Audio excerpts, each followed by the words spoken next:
সমালোচনা তোমার লাইফে থাকবে। তুমি যতদিন বেঁচে থাকবা ততদিন তোমার লাইফে সমালোচনা থাকবে, অবহেলা থাকবে, অবজ্ঞা থাকবে, তুচ্ছ-তাচ্ছিল্য থাকবে। এটাই স্বাভাবিক, এটাই জীবন।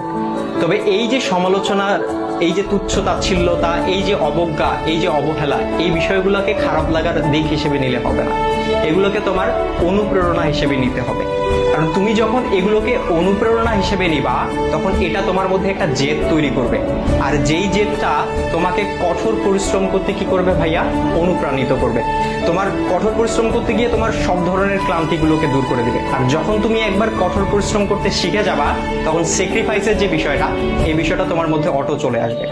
সুতরাং এই যে, আর সবকিছুর সাথে যদি বলো যে এই যে সমালোচনা, এই সমালোচনার পাশাপাশি জেদ, কঠোর পরিশ্রম, স্যাক্রিফাইস, আর এগুলোর সাথে যখন মেধার সংমিশ্রণ ঘটবে তখনই তোমার স্বপ্নগুলো পূরণ হবে।